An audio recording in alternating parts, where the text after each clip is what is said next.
helium-filled messengers of hope. War in the Middle East.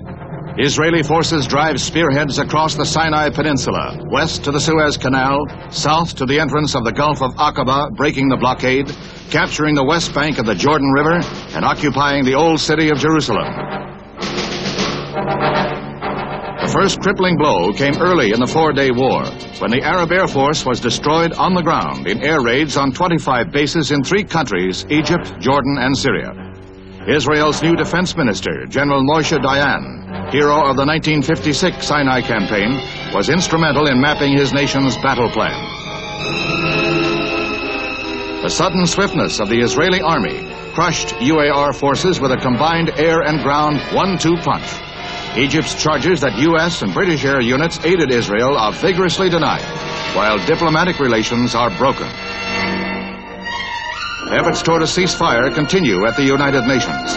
U.S. Ambassador Arthur Goldberg introduces the peace plan. An immediate debate is started in the Security Council representing 15 nations. While the United States and Russia disagree on the wording of the resolution over troop withdrawal, Israel's Foreign Minister Abba Eban charges UAR President Nasser plotted the murder of a state. The vote is finally taken and the resolution adopted unanimously. Word continues to come from the battle zone, telling of sweeping Israeli victories. Next day, Egypt accepts the UN ceasefire, joining Jordan.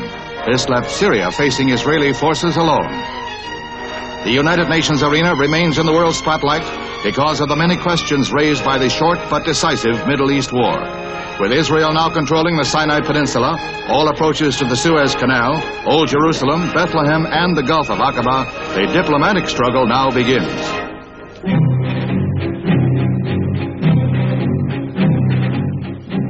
Trouble among the emerging nations as buses line up to carry civilian volunteers to Nigerian army recruiting centers.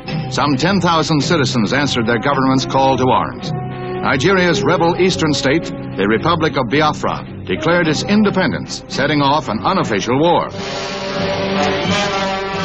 Even women leave their homes and jobs to volunteer for military service. Nigeria is attempting to regain the breakaway state and declared that if necessary, Biafra will be crushed by force. Time was when a bank was for the deposit or withdrawal of cash. Nowadays in New York State, it's the spot to go for some legal gambling. Early birds line up to buy the $1 state lottery tickets, a $1 million gamble to benefit education. It's a monster monthly raffle. Prizes total $300,000 with 240 tickets drawn for each million sold. Winners get from $150,000 to $100,000 with a $250,000 annual booby prize for losers. You're aboard a U.S. Navy Skyhawk jet over North Vietnam going in to attack bridges and river traffic. Your weapons, rockets and bombs. These fighter bombers use the carrier Kitty Hawk as their home base. The airstrikes destroyed vital waterway links used by the Viet Cong to transport men and supplies. 2 bridges are wiped out, while several small boats are also accounted for. In one day recently, these jets flew over 125 attack missions on North Vietnamese targets.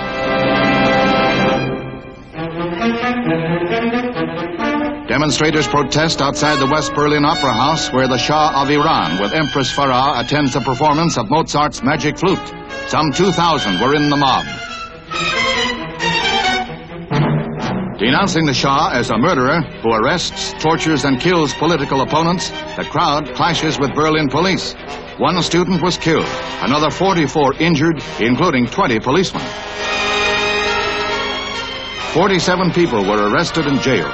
Riots have accompanied the 10-day state visit of the Shah in every West German industrial and tourist center to which he has gone.